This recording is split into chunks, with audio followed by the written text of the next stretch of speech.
ಲಸಿಕೆಗೂ ಹೃದಯಾಘಾತಕ್ಕೂ ನಂಟಿಲ್ಲ ಅಂತೇಳಿ ಈಗಾಗಲೇ ವರದಿಯನ್ನು ಕೂಡ ನೀಡಲಾಗಿದೆ. ನಿಮ್ಮ ಸರ್ಕಾರ ರಚನೆ ಮಾಡಿದ ಸಮಿತಿ ಅಧ್ಯಯನ ಮಾಡಿದೆ. ಹೀಗಾಗಿ ಸಿದ್ದರಾಮಯ್ಯ ಅವರು ಈ ಬಗ್ಗೆ ಕ್ಷಮೆಯನ್ನ ಕೇಳಬೇಕು, ಸಿದ್ದರಾಮಯ್ಯ ವೈಜ್ಞಾನಿಕ ಕಮಿಟಿಯ ಕ್ಷಮೆಯನ್ನ ಕೇಳಬೇಕು ಅಂತ ಹುಬ್ಬಳ್ಳಿಯಲ್ಲಿ ಕೇಂದ್ರ ಸಚಿವ ಪ್ರಹ್ಲಾದ್ ಜೋಶಿ ಅವರು ಒತ್ತಾಯವನ್ನ ಮಾಡಿದ್ದಾರೆ.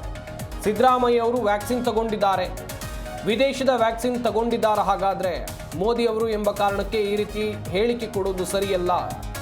ರಾಜ್ಯದಲ್ಲಿ ಹೃದಯಾಘಾತ ಪ್ರಕರಣಗಳು ಹೆಚ್ಚಾಗ್ತಾ ಇದ್ದಂಥ ಸಂದರ್ಭದಲ್ಲಿ ಮುಖ್ಯಮಂತ್ರಿ ಸಿದ್ದರಾಮಯ್ಯನವರು ಕೊಟ್ಟಂತ ಹೇಳಿಕೆ ದೊಡ್ಡ ಮಟ್ಟದಲ್ಲಿ ಚರ್ಚೆ ಆಗಿತ್ತು.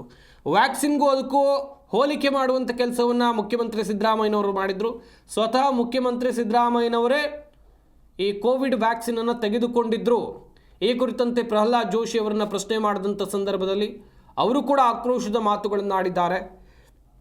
ಸಾಕಷ್ಟು ವಿಚಾರಗಳನ್ನು ಕೂಡ ಇಲ್ಲಿ ಪ್ರಹ್ಲಾದ್ ಜೋಶಿ ಉಲ್ಲೇಖ ಮಾಡಿದ್ದಾರೆ.